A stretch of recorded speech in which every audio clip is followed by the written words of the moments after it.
Kadapa NGO colony అంటేనే ప్రతి ఏటా ఓ ప్రత్యేకత సంతరించుకుంటుంది.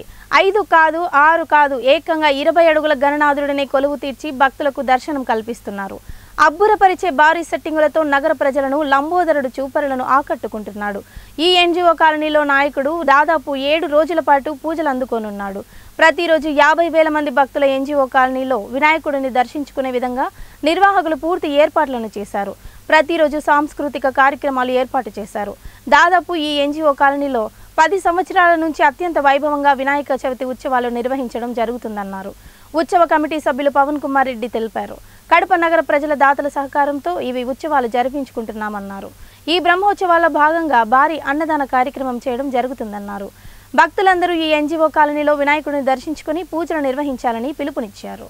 వైభవంగా మన రాయలసీమలో తలమానికగా మనము ఈ గణపతిని ఇక్కడ కొలమానించుకొని పూజలు చేసుకుంటూ పట్టణంలో ప్రతి ఒక్కరి సహకారంతో దాతల సహకారంతో ఈ సంవత్సరం ప్రతి సంవత్సరం 5 రోజులే చేసేవాళ్ళము. ఈ సంవత్సరము భక్తులు విన్నపము మెంబర్స్ విన్నపం మేరకు 7 రోజులుగా దీన్ని కొనసాగిస్తున్నాము.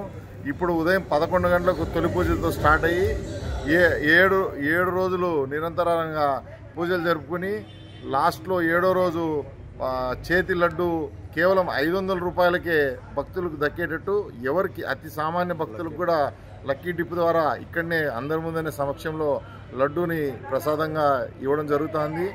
లాస్ట్ 6వ రోజు 7వ రోజు అత్యంత 6,000 మంది నుంచి 7,000 మందికి భారీ అన్నదాన కార్యక్రమాలు కూడా ఏర్పాటు చేశాము. 7వ రోజు ఊరేగింపు దాదాపు 1000 మంది కళాకారులతో ఇక్కడి నుంచి ర్యాలీగా స్వామివారిని నిమజ్జనం తరలిస్తాము.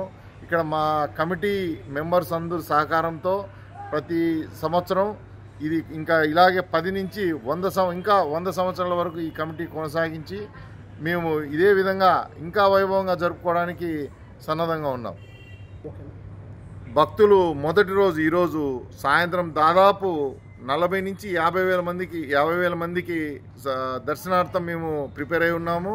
తప్పనిసరిగా 40,000-50,000 మందికి ప్రసాదాలు తీర్థ ప్రసాదాలు అందజేస్తాము. తదుపరి రేపటి నుంచి